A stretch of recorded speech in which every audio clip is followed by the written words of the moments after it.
Yeah. And I think that's a huge thing, like giving yourself that permission and knowing like it's okay. On Thanksgiving this year, we decided already we're having pizza and watching a movie. Welcome to Complex Conversations, brought to you by the Blue Bee Collective. I'm your host, Chasity Short, and I'm so glad you're here. Complex Conversations and the Blue Bee Collective exist to provide education, advocacy, and empowerment to families living lives with medically complex children. Today we are joined by author, podcast host, medical mom, and mom of loss, Jessica Fein, and we're going to be discussing surviving the holidays after the loss of a child. We'll also be talking about all sorts of other juicy, relatable topics, so please enjoy the show, and remember, if you're here, you belong. All right, welcome, Jessica. I'm so happy to have you. I've been devouring all of your stuff that you have, your articles and your Instagram and everything, so thank you so much for coming on. Thanks so much for having me. Okay, tell us just a small, kind of synopsis. Who are you? What's the work you're doing? Give us a little history. Okay. I am mom of three. My middle daughter, Dalia, passed away almost 2 years ago, 1 week after her 17th birthday, from an ultra rare disease called MERF syndrome, which is a mitochondrial disease. But going back, all three of my kids, my husband and I adopted from Guatemala. They were not biologically related, which I bring up only because when we talk about genetic diseases, that's always something that we consider, right? Is it something that more than one person in the family has? So we brought Dalia home from Guatemala when she was 6 months old, and she was diagnosed at 5. And we can surely get into that if you want to talk about it. But MERF syndrome and many mitochondrial diseases are progressive. So being diagnosed at that young age, we were in this kind of strange situation where Dalia was developing and learning and growing and also losing as the disease progressed. Mm-hmm. And it was an insidious, horrible disease that really dramatically changed every single thing about our lives when she turned 9. And we lived for 8 years in a very, very high stakes situation with round the clock care. And she was an eyes on patient, and it was intense. And that was for 8 years. When I was reading that, I felt because my son lived for 8 years, but he was from when he was born, he was kind of in that situation, so like with the trach and the ventilator and the nurses and that high acuity. And so I felt like, we're kind of that same time frame. I mean, you had the years before it where you were watching the decline, right, but from that high acuity standpoint. And that's something, that'll give you some trauma, having always that'll give you a little bit of trauma. Yeah. Maybe a little bit of trauma, a little colorful. You wake up and you got a nurse there, but you think, well, are they still breathing? And you run in, you check, and it's not something you quickly and also, get by over. the way, I think people hear around the clock nursing and they think, okay, well, you have people to help you all the time. And I think what people might not understand, and what I for sure didn't understand, that a need for round the clock nursing does not mean that you actually have round the clock nursing. I mean, most people know there's this huge nursing shortage, which is one issue. And then finding nurses who are equipped to treat pediatric trach ventilator patients is really tough. And then keeping nurses, I mean, there's just so many aspects of it. And then having those nurses in your home all the time. So while that's like definitely a blessing and a curse, right? Having people around all the time who are not part of your family. So we were so grateful to be, quote unquote, given round the clock nursing, but the reality looked nothing like what we imagined it would in any way, shape, or form. Yeah, absolutely. I mean, I completely relate to that. We had 16-hour-a-day nursing. We didn't get round the clock. And I remember being really upset at that because I was so overwhelmed. We had 3 little kids. And then we had Dominic, who is the one on the ventilator.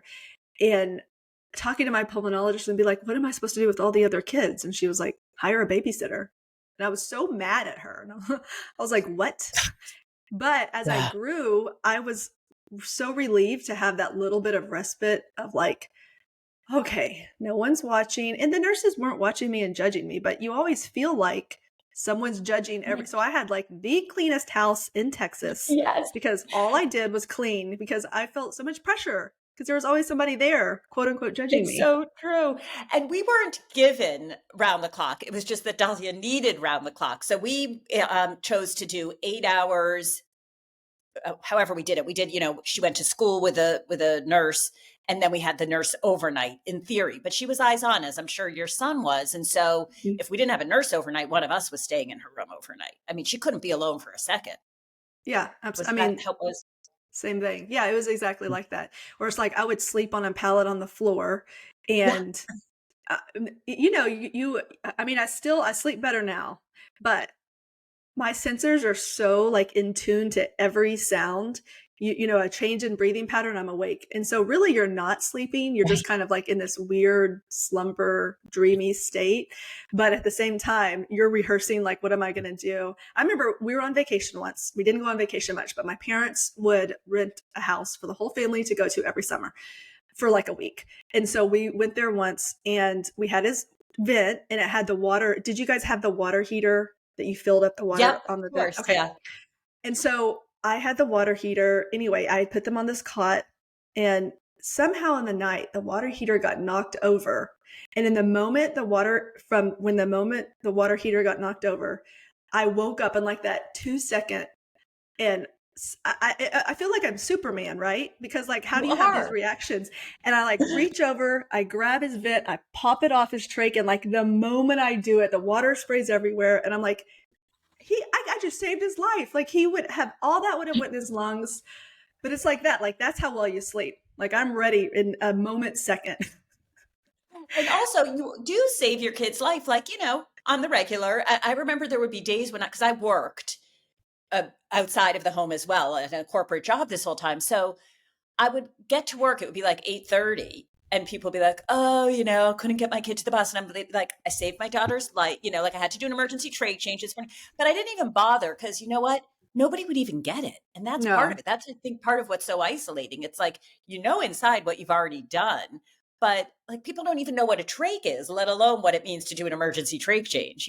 right, right. If you start talking about how they threw a plug and Oh, they yeah. went dusky and all the alarms are beeping, and like working under that situation, it's like you might as well just not even talk about it because You might as well just, and you're that's why I think it's right. so amazing to find other people who do understand. I wish we Oh, knew each other when our absolutely. kids were here, because I bet we could have really, we could have really had a lot to talk about.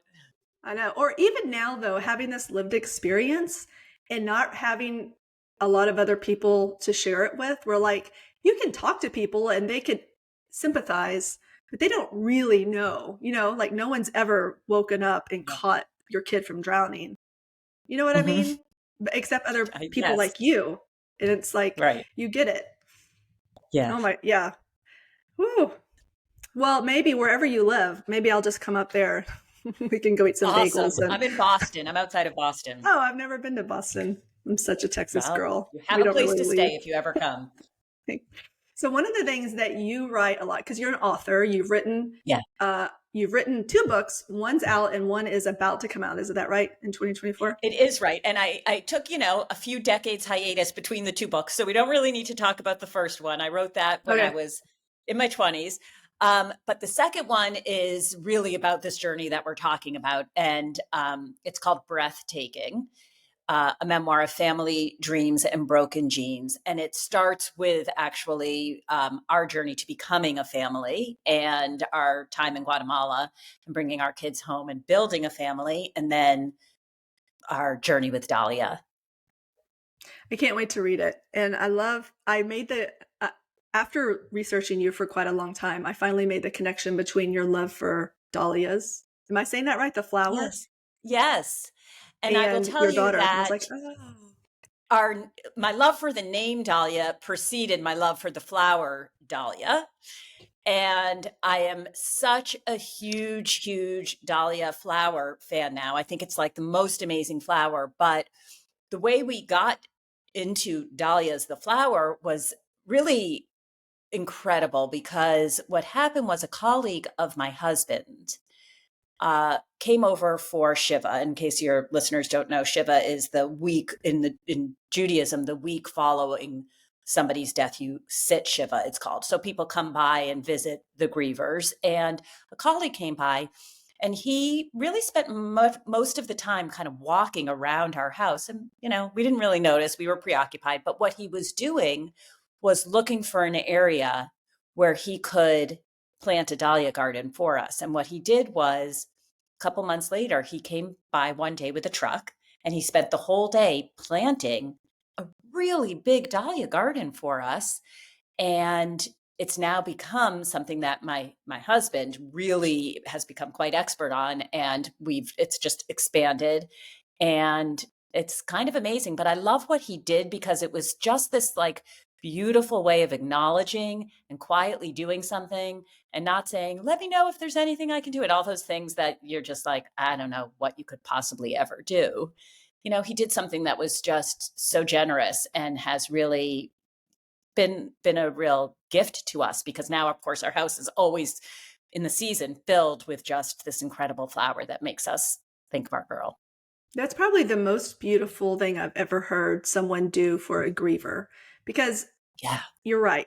Let me know what I can do. And you're like, what can you do for this? There's nothing to do. But just that, not asking, going and just planting something beautiful. Yeah. See, the last Christmas season that we had, so my son was in the ICU. He's very, very sick. This his last admission. And his pulmonologist, I loved her, the one who gave me the 16 hours that I was mad at. She ended up being my favorite physician. And she was just like, this is the way it is. I always said, I would hate to be her medical student, but I love to be her patient because she was very intimidating. But we were in the ICU, and I said, we want to go home for his last Christmas, because no one had said it, but everyone knew this was it. Mm. And she said, we don't send kids this sick home. And I said, I want to go home for his last Christmas. And she said, let me see what we could do. And so a few days later, we were home. And I remember being at home and a friend coming over and planting, I don't even know what they're called, but planting these bulbs. And every year, here it doesn't really snow. It'll snow or ice like once a year. And every time it snows or ice, these beautiful flowers come up covered with the white from the snow or ice. And it's really beautiful. Just a few, but doing something like that, I feel like, is so beautiful. Other people came and they raked our leaves. And other people came, put up Christmas lights. It was just like these beautiful acts of service that's Right. what the people need. If you're wondering how to support a grieving person, that's how you do it. Absolutely. I have another thing that meant a lot to us, that if you're wondering how to support a grieving person, I feel like people really wrap their arms around my husband and me. And we had two other kids, and they were suffering. And it was interesting to me that not many people reached out to them personally. And so the people who did, it made such a huge difference. When they would get something, a cousin of my husband's, who we don't have much of a relationship with at all, sent each of them a package, and it had a cozy throw and, nice furry socks, whatever it was. I don't even remember all the things, but it was something just for them. And I feel like acknowledging the siblings is also a really meaningful thing to do, because, Absolutely. they can get real lost in this whole thing. Well, they You know, do, because the focus yeah, is on mainly the mother, it's and on the then mother. the father second. Yeah. Yeah. My And my then, sister died, actually, and I oh, will never forget. I was 30. No, excuse me. She was 30. I was 27. And it was that night. And she was my best friend. And she died suddenly. And that night, my mother's friend came to me and said, you need to take care of your mother now. And at 27, so I wasn't even young, but I remember looking at her and being so shocked. Like, what do you mean? Isn't my mother going to be taking care of me? Right? mm-hmm, Because that's what we're accustomed to. But the idea is, this is the grief is on the mother or the parents. And mm-hmm. so that was just such a clear kind of message to me, that as a sibling, it was not going to be the thing people were thinking about. And in fact, there isn't even as much literature out there about sibling loss. There's so much about losing your parents, obviously, because that's the thing that most people can relate to. And you can find things about losing a child, but there wasn't much, at least then, and surely I've looked since then, and there's not nearly enough about sibling loss. It's true. They're the forgotten ones. And I think, Hmm. when my son died, the kids were, how old were they? We had one going into his freshman year in high school, and then the other ones just kind of staggered down. And I think there is definitely a void there of, okay, one, you're going into your tumultuous teenage years that everyone's going to have a crazy time anyway, right? Paired on top of having lost a sibling and the house Yeah. being upside down and your parents being upside down and not knowing how to deal with it. That's definitely something that is a big, I don't know if it's an oversight, but I think people just don't think about it. Maybe they just, kids are resilient, right? That's what they say. Kids are Right, resilient. right. Not always. Not Definitely need always, more of and that. they handle it so differently. I mean, as I said, Dalia was our middle, and our eldest and our youngest, who was also in high school, starting high school at that time, handled it so different from each other. But, we were talking about how there's all these people in the house and the nurses. And one of the things that I realized afterwards is the other kids had become close with all these people who were in our house all the time. The nurses became part of our family, and all the people, the PCAs and just everybody who was here all the time became part of our other kids' reality, part of their day to day. And then, like that, it's not only that their sister was gone, but all these other people who they were used to Yeah. having around were gone. Absolutely. Well, my youngest was born, let's see, he's 8 now. So, he was 5, I think, when Dominic died.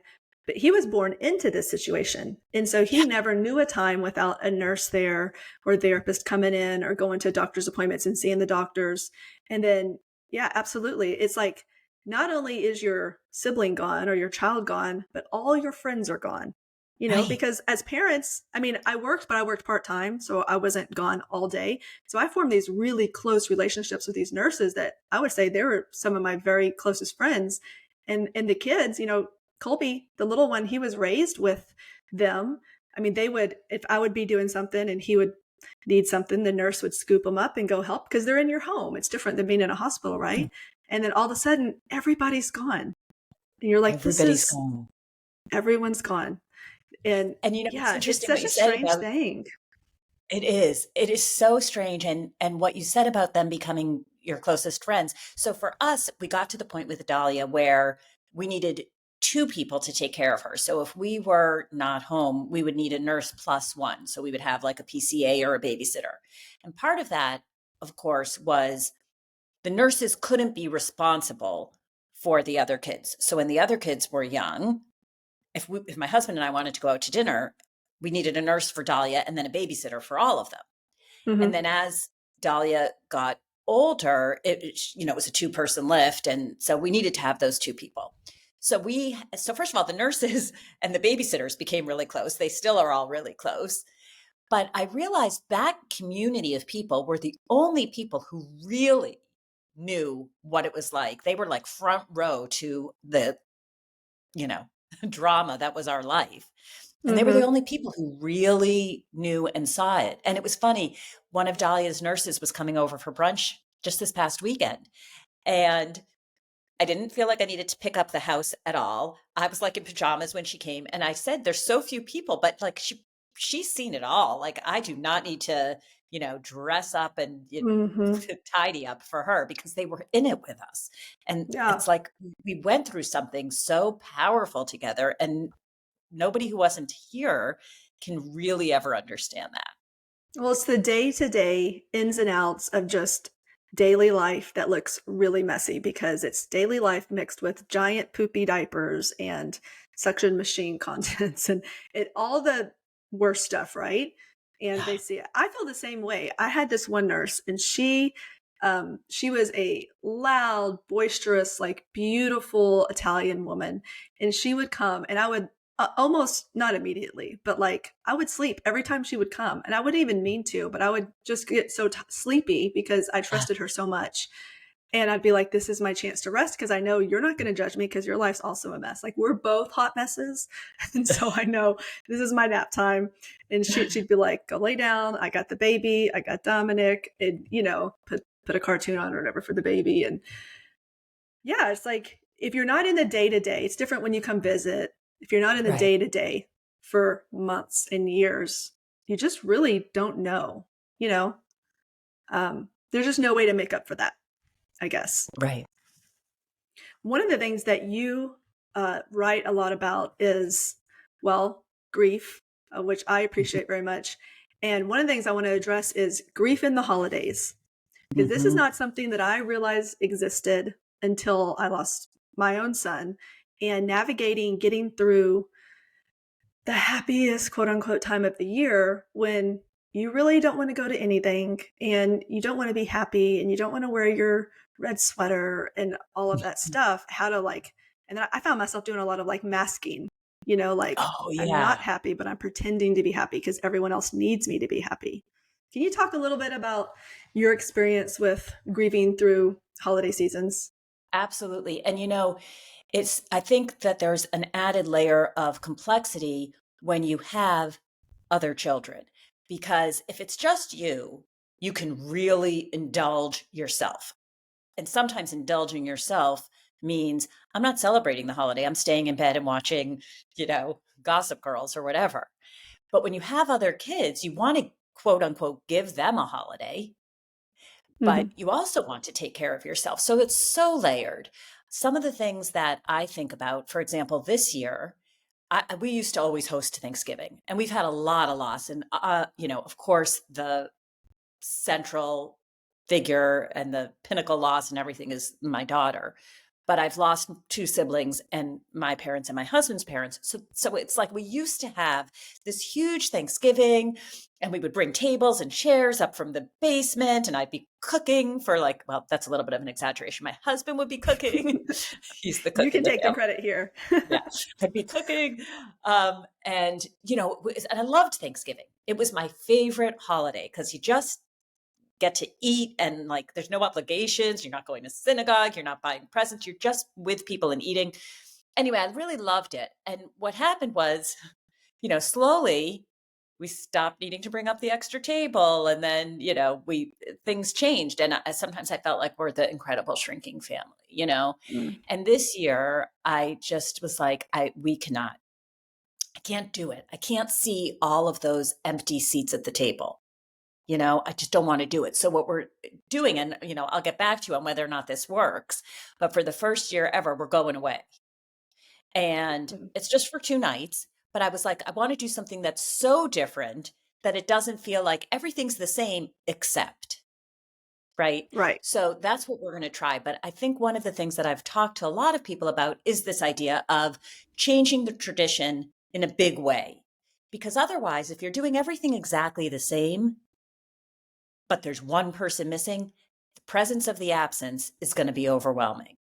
If you do something that Absolutely. feels totally different, it might help you through. So that's one thing. And I think, by the way, in my experience with other loss is, as the years have gone on, I've been able to go back to some of those earlier traditions and found such joy and comfort and peace in them. And it's brought me loving memories where in the immediate years afterward, it really was too painful. So Yeah. that's one thing. And then That I think a sting lot, starts to wear away a little bit. But I before you go can't, on to your second thing, for Dominic's birthday this last year, we went away just as a little family. And, like I said, we didn't travel much. We didn't go on vacations much, except for the one that my family went to, my extended family went to. But we went away just for a couple days, and we used my mom's RV, and we went camping for the first time, and we floated the river in Texas. That's the thing. You go and you float the Guadalupe River. And it was just like, this is a new thing where we don't have to be home and have everyone over for this party that's not a birthday party, but it's kind of a birthday party. But then what do we do? Because he's not here anymore. And he's just, so that's a beautiful thing. And it doesn't have to be a trip if people can't, like, I can't afford to go on a right. trip. It doesn't have to be a trip. Just, you can change it though. You have permission to do what Yeah. you want to do. You don't have to stick in these things just because that's the way it's always been done. Yeah, and I think that's a huge thing, like giving yourself that permission and knowing like it's okay. On Thanksgiving this year, we decided already we're having pizza and watching a movie. Hmm. Again, I'll get back to you because maybe we'll all be like, where's, it doesn't work for us, but that's what we're gonna try.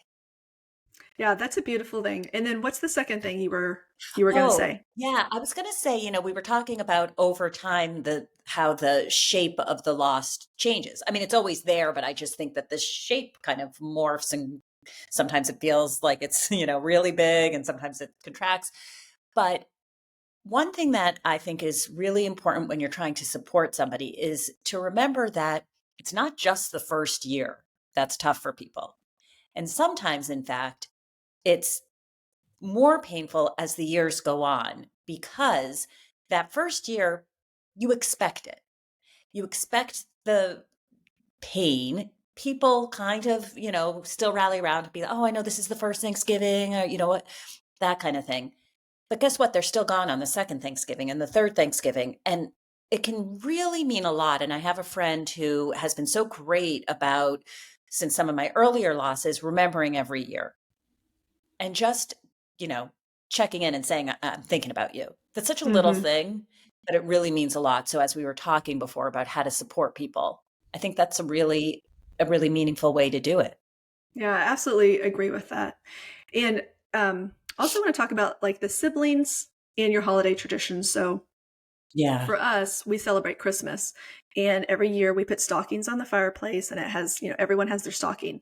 And that first year, I remember sitting, staring at that box at all the stockings in it, like thinking, what do I do? Do I put his stocking up or do I not put his stocking up? And I decided to put his stocking up um, because I wanted him to be remembered. And all the kids noticed, and it was a good thing. But a lot of the things I let them kind of steer the way. How do you want to remember him? And one of the kids once said, I don't want everything to be about him. And I thought, I'm Mm. so glad they said that because my inclination in my mind, and everything's not about him, right? It's about everybody. But this is so big in my heart and in my Yeah. mind. He's mixed in with everything. You're celebrating a big accomplishment. In my mind, he's mixed into it because he's not here to be with us with it. And that really made me check myself and realize, oh, this is not just mine. This belongs to everybody. This belongs to all of you guys. And so letting them kind of steer the bus. So for like his we went out of town this birthday, but for other birthdays, like you guys choose what we do. You guys choose how much we acknowledge, how much we don't. You guys choose how often we go to the cemetery. I can go on my own anytime I want, which I actually don't really like to do, which I feel like I Yeah. thought I would want to do that, but turns out I don't. Um, but if they don't want to go, we don't go. Like I don't make them go. And I think giving them Yeah. that freedom to make those choices on their own because they don't have control of that whole life that he lived and the loss we had. But they can have control going forward in how they want to keep some of these traditions in these days that we think are special. I love that so much. And I think it's so true that not only is it their loss too, but they might even have ideas that we didn't think of. And I remember actually it was when when my other sister died, which was a few years ago, on the first birthday, um, on her birthday, I was it was just horrible. And my little guy said to me, aren't we going to have a cake? Aren't we going to have a party and celebrate her? And I was like, yes, let's have a cake and celebrate her. It hadn't even occurred to me. I was like, it's her birthday. She's not here. She was so into her birthday. Like, this is just a horrible, horrible day. And it flipped everything. And it felt good, And so now that's what we Mm-hmm. do on people's birthdays. And I loved that. And I don't know, he was like 12 when he came up with that, but it was so much smarter than anything I was thinking about doing. Yeah, absolutely. I love that. And I love the freedom of not having to stay in these social constructs that we've made for ourselves or Yes, that society has made that this has to look like this. Like, no, it doesn't. You can do whatever you want. You don't have to follow exactly. any rule, unless you're following religious rules that you want to follow, but as far as all that stuff, do what you want.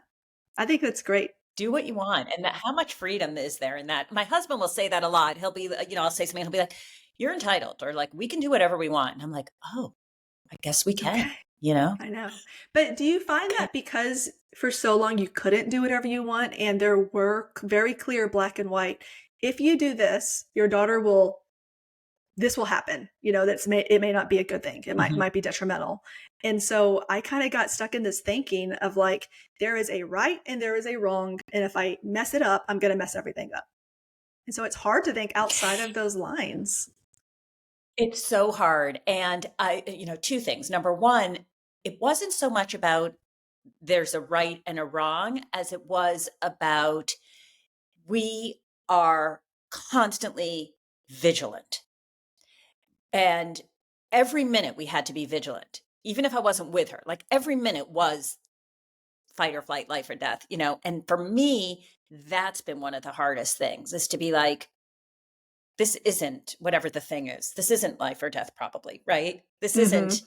like you can kind of mess up. You can make mistakes because this isn't life and death. Because for so long it was.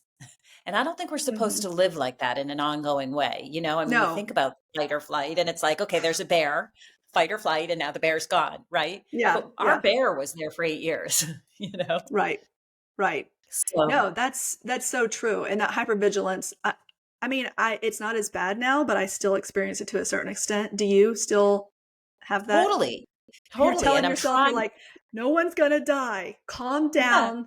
It's just the chicken burnt. It's okay. it's just we can right. we can And make sometimes I'll sandwiches. find that sometimes I do find that I will take that out on my other kids and I try and be aware of it. My youngest just got his driver's license and he Oh, wanted to drive to see say no some more. friends who were coming in from out of town and it was going to be a 45-minute drive on the highway and he hasn't done highway driving. And I was like, that's not happening.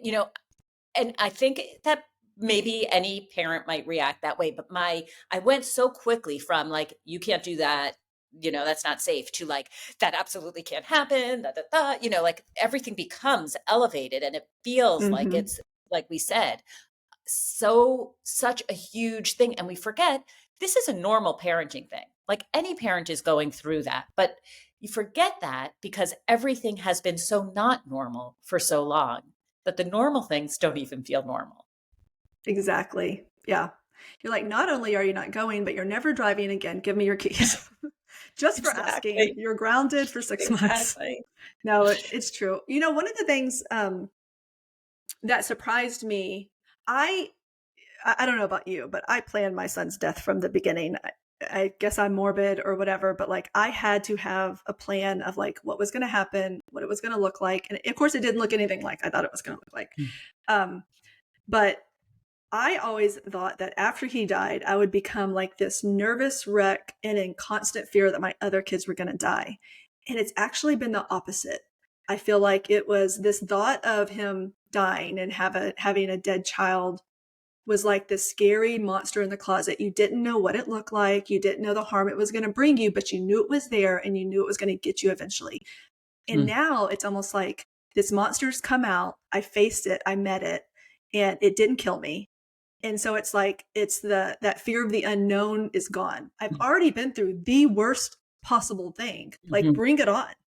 I'm not Yeah. scared. I'm going to go let you live your life. And I have to keep myself in check because I'm definitely can be hyper vigilant sometimes, but I found it easier to keep myself in check than I thought I would. What's your Yeah. experience been like for that? That's such a good question. So we definitely did not plan Dahlia's death. I think for us from the start, the diagnosis was such a mystery. We didn't know what it meant.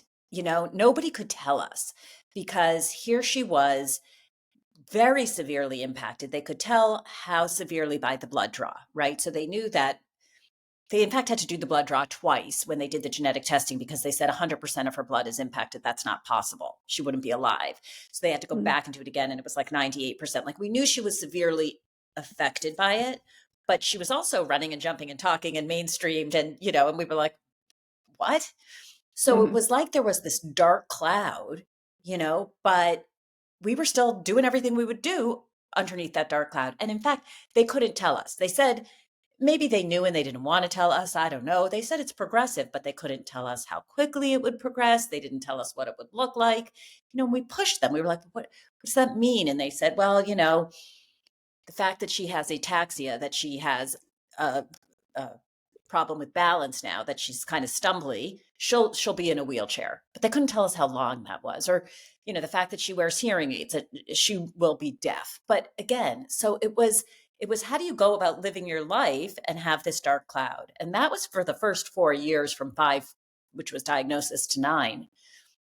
And then it got bad over time. At 9, she became sick, and she ended up in a 3-month period getting a trach and a vent and a G tube and the whole thing.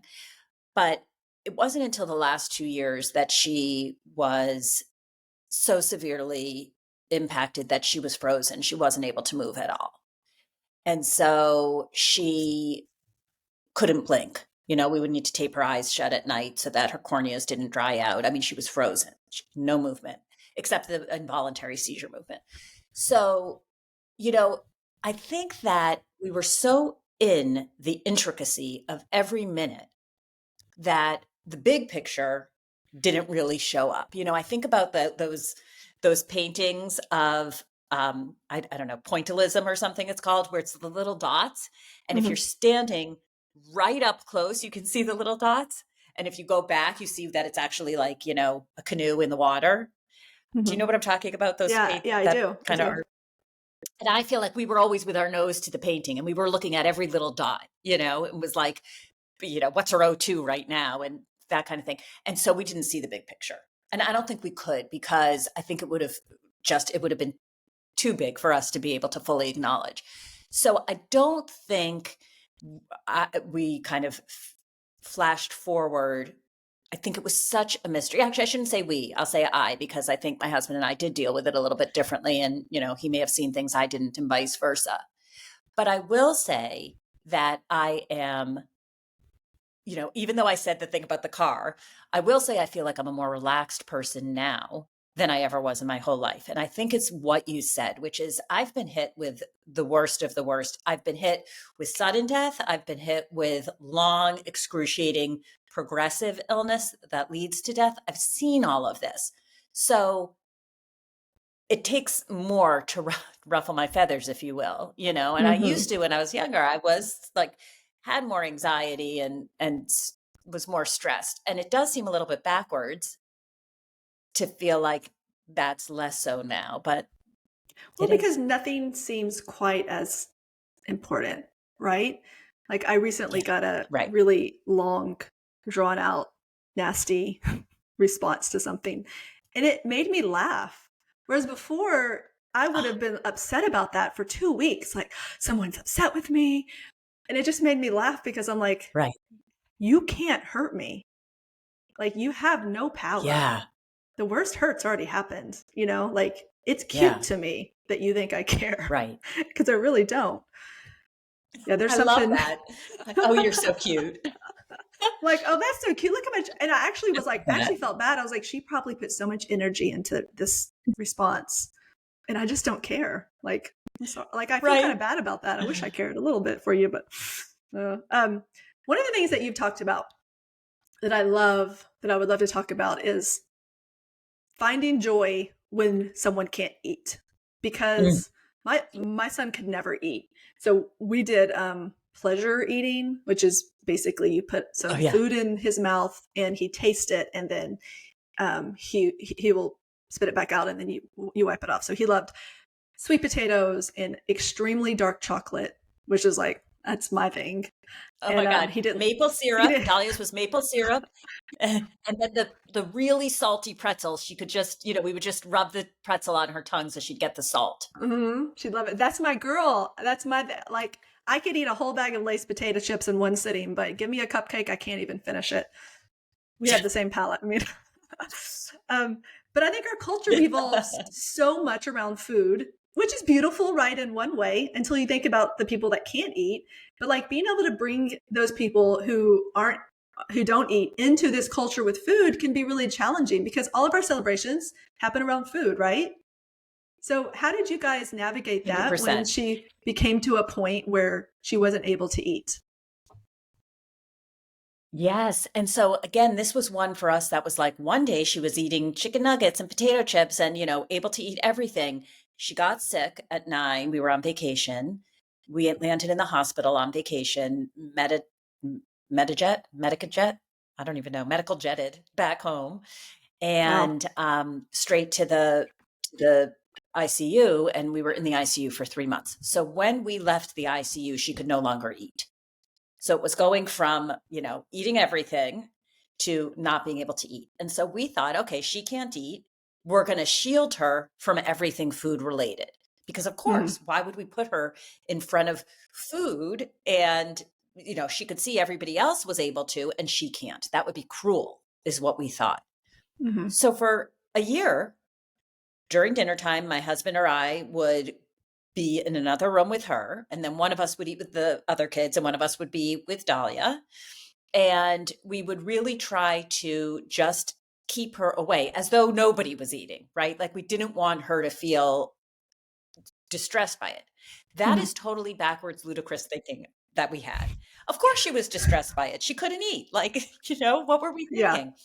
So, what happened was, about a year later, she ended up being removed from the public school system, which is a whole other episode because that was something we really, really fought to keep her in the public school system and we lost. And she was sent to a school on a hospital campus, which is a miraculous, fabulous, wonderful school that I resisted with every fiber of my being. I Hmm. didn't want her to be in that setting. So the first day of school, I get the schedule the night before and it says cooking. And I was like, she can't go to cooking class. She can't eat. What are they thinking? This is cruel. This is horrible. Blah, blah, This blah. is what I've I'm been saying the freaking whole out. And I time. called my Yeah. best friend. Yes. Meanwhile, they had this whole thing where they had like an oven and all the things that could lower to the level of kids in wheelchairs. And I mean, this was a school that specialized in these extremely complex needs with lots of kids and trachs and ventilators. So, in any event, my husband and my friends were like, just give it one chance. Cause I was ready to be like, you can't send her to cooking class. Hmm. So that day, at the end of the day, I connect with the teacher and I said, how did the day go? And she said, well, her favorite thing by far was cooking. And I was like, what? And then she was, with the cookies, she was getting her hands in there and, she loved it. And she came home from school and she had carefully wrapped in a paper towel a cookie for me, for my husband, and for each of the two kids. And she, gave it to each of us. And she was so proud. And she watched with such, joy as we were able to take this thing that she had prepared. So from then on, we started involving her. And again, we is a loose word because I don't do the cooking. We already established that. But my husband would cook with her and it became her favorite pastime. And this is what we would bake, we would cook because it was a way for her to engage with this thing that is so important in culture. And she wasn't eating it, but she was a part of it. And from that day on, we every single solitary night we had family dinner and we'd bring her even until the night before she died. We brought her to the table. No matter what the situation was, she was there at the table with us.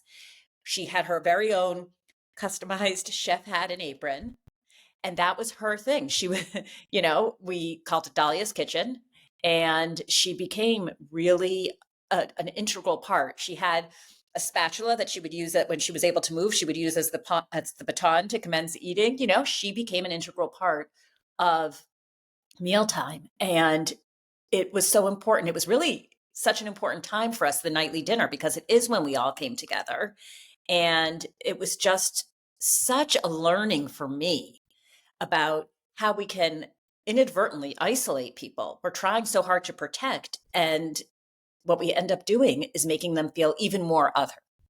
Hmm. And so bringing her into the fold there and giving her this critical role really was a turning point for all of us. It's such a beautiful story and a beautiful way to look at everything. I don't know. It's so important because it is such an innate part of the fabric of our culture, right? That like everything revolves around food. So if you're protecting her and shielding her from that, then she's just not a part of one of the most important times in a family, which is dinner. Like, And that she and can then she feel, started to want to go out to dinner. I Yeah, love then that. she wanted to go Love out to that. dinner. So Cool. now, because we're like, all right. So we'd go to restaurants. Of course, we had to find a restaurant that was big enough for, she had quite a big, the wheelchair was quite big because it had all the equipment on it. And, you know, she wanted to do it. So we did. We found the places and we would go and we would again, just she wanted to be out. She didn't want to stay in her room all the time. That was like Mm-hmm. more quote unquote punishment instead of I want to be out. I want to be in restaurants. I want to be. So we had to follow her lead. Well, and showing her that she's worthy to take up space in culture. Just in the past 2 days, I've had two of my Absolutely. clients tell me stories where they were basically told in public by other people that they don't deserve to be there because they have a child with a disability. And it just, and both times I said, you are worthy, your family is worthy to take up space. Your child is worthy to be there like any other child. And like they both have children who are young, and I was like, this is, your heart's going to have to get a little bit hard, and you're going to have to come up with like a script so you know what to say and how to respond, because it's so shocking when it first happens. Yeah. Like, you can't bring this giant wheelchair and that Yeah. ventilator, you're going to distract all of our other guests. And I would get to a point, I have to be careful because I'm very combative sometimes, where I'm like, oh, I'm suctioning him right here in this restaurant because, like anybody else, he deserves it. Yes. And I would have to kind of check myself, but I'm like, he deserves to be here like everybody else. So going to those restaurants and finding those Mm-hmm. places, and yeah, she deserves to be out and to participate like the rest of society. I think more people Yeah. should do that. One of the things that we talked about before we started recording is how we handled the death of our children, maybe a little bit differently. So for me, so my son died. My little son was starting kindergarten at that time, and then he ended up having to come home. We okay, so I'll tell you, my parents are from New Orleans, came from difficult situations, right? So my dad would always joke. He was an extremely successful businessman. He passed away a couple years ago, but he was an extremely successful businessman, and he would always joke that he was a high school dropout. And so when my little son had to come out of school, he'd be like, "Oh yeah, me and you, we're school dropouts." So we lovingly say that, not in a derogatory way. But he came home for a little bit, and then I was pretty debilitated. And then when he went back to school after all the therapies and all the stuff, I had my like queso and Twilight years where I basically I couldn't function. So I would order queso from Torchy's Tacos, and I would lay on my couch and watch ridiculous teenage TV shows because I couldn't handle things that were too difficult for my brain. And meanwhile, I have this friend who has a playground named after her kid. Her kid died after my kid. She already has a playground. She's got a library named after him. She's got rocks all over the country on hiking trails with QR code that people can learn about them. And I'm just over here like not even putting a bra on, watching Oh my Twilight God. over and over. so so how did you deal with that Yeah. I mean, I think it's such a good point because what we don't realize sometimes is the person with the QR code on the hiking trail, which by the way, I've never heard of anything like that. That is really good. yeah. Um, that they're coping too. Like sometimes I think we look at somebody else and we're like, well, they've moved on or they're doing so great. And that's crazy talk because everybody is coping in their own way. And some people, it's going to be inward. They need to turn in and just tend to themselves quietly. And some people cope by being vocal or throwing an event or giving money to research or, doing a playground, whatever it is. We're all coping in our own way. And I think we need to be able to give ourselves, as we were talking about earlier, permission and grace to be like, I can do this however I want to and need to. And by the way, it's okay if it changes. I might feel one way on Saturday and a different way on Sunday, and that's okay. For me, I think that what happened was for the last couple of years of Dalia's life, I was doing a lot of writing. Dalia was spending more and more time in bed. And I was, as we were talking about quite a bit, she was an eyes on patient. During COVID, we had much less nursing. I spent a lot of time in the chair by her bed. She'd be sleeping, I was writing. And in fact, I wrote my book at that time. And so it wasn't as though, the book happened afterward. It was, I was already in the process of, I already had an agent. I was already shopping the book around. Now, of course, I ended up having to add an epilogue. The ending of the book was different than I had originally intended. But for me, having that kind of creative outlet to pour myself into was incredibly important. And then also at the time, well, she died in March, and in January, so almost a year, but I've been thinking about it for some time. I launched my podcast, and my podcast is I Don't Know How You Do It. And I talk to people, like you, I'm sure, every single day, people would say, I don't know how you do it. And of course, when you're on the receiving end of that, you're like, what do you mean it's my kid? Like, what else am I going to do? But I started to think a lot about, why do people say that?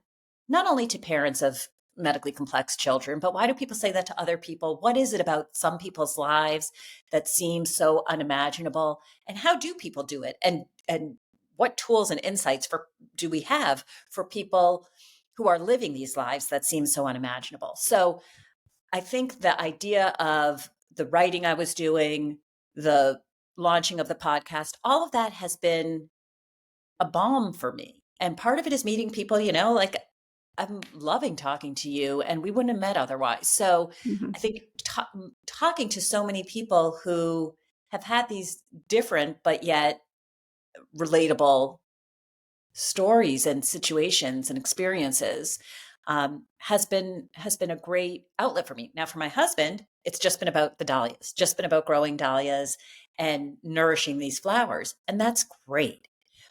He would never in a million years want to have a conversation like we're having now. Never. So, okay, I think for each person, it's just, it looks really different. Yeah, and having the freedom to know that there's no right way to grieve, whether you're eating queso for a full year and gain 20 Absolutely. pounds, not saying I gained 20 pounds, but maybe, um, or, or you're working on your book. It is funny though about the entertainment and what, because I definitely do feel like I need to, like, I don't want to watch any entertainment and for a long time it was like, if there's a sick kid, I'm not watching. But I also didn't want to watch where there was like the happy, healthy kid, right? Like I was like, I just don't want any of it. So then I find entertainment that's like, so totally different. Like I'm watching Breaking Bad now, and it's the best thing ever because there's nothing I can relate to or, be wishful thinking about in Breaking Bad. It's just pure entertainment. And I do think that we kind of find these things that we can just get immersed in that are going to work for us, whether that's, the Hunger Games or Breaking Bad or whatever it is. But I'm not watching ordinary people, put it that way. Well, I think that was the intrigue of like Twilight, because it's so ridiculous. It could never happen, right? Teenage vampires. And then I was thinking like, I'm in my 40s watching these teenager vampire, like what kind of woman in her 40s does this? And I was like, well, probably a lot of us. That's why it's so popular, first of all. And second of all, this is nowhere near reality. And I can't be in reality right now. And I'm not going out and doing drugs and getting a boyfriend and leaving my family. This is the worst thing I'm doing, and this is what I have to do. And so I just took the guilt away from it. I'm like, I'm in my Twilight era. That's the worst thing you're doing. Right. Yeah, I love that. It's just, we're in our teenage era. They didn't have all that when we were teenagers, so we have to catch up. So yeah, I think that your writing and your podcast and this movement that's kind of seems to be happening, of people getting out there and sharing their voices and showing that each human has dignity, right? Your daughter has dignity because she exists, period. There's no because or buts or ands, period, right? And Right. my son has dignity, and us getting out there and just letting people know. And also, people don't know what to say. They don't know what to do. They feel awkward too. So letting people know, like, this is what you do. This is what you say. And it's okay to feel awkward. Everyone feels awkward at first, and that's okay.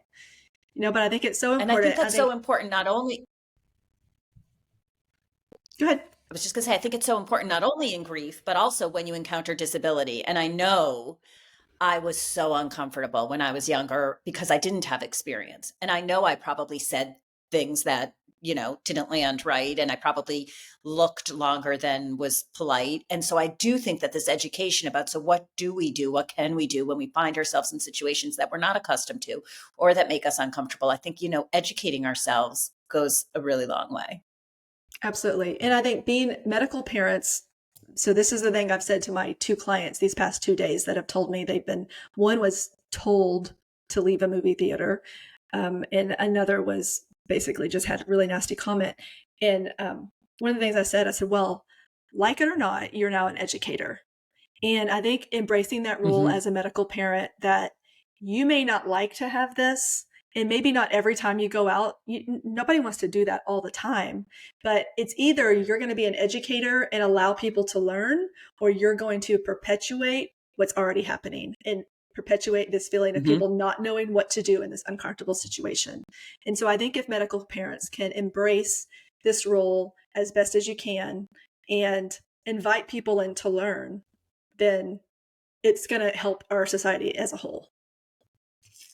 Absolutely. Well, everybody, I want everyone to go. I'm going to put all the links for all of your stuff on the show notes. So please go look at that. We want everyone to buy your book when it comes out in 2024. Well, I will tell you, you can pre-order it now. So if you'd like to go to Amazon or Barnes & Noble, bookshop.org, Breathtaking, 2 words, by Jessica Fein. And, pre-ordering is like a great way to help authors because those pre-orders matter. All right. Well, I want everybody in my audience to pre-order. And then I'm going to link also your article was it Psychology Today about grieving in the holidays? Yes, my Psychology Today blog is called Grace in Grief. And so you can find a lot of writing on the topic there. All right. Well, thanks so much for coming on and talking to us. And this was the most enjoyable conversation and so relatable. And I am going to come one day to Boston to meet you. Excellent. I will look forward to it. Thanks so much for having me. Thanks for listening to this episode of Complex Conversations. I hope you enjoyed the show. Please share this episode and the show itself with your friends who you feel like could benefit from it. And please hit that subscribe or follow button. That'll really help us out. Head on over to bluebeecollective.com to learn all about the brand new Blue Bee community. This is a community where we're going to be bringing together parents and caregivers of medically complex children with complex care providers. The goal is to build up an empowered and fierce complex community to help you live your very best life. Thanks again for listening, and remember, you're doing great.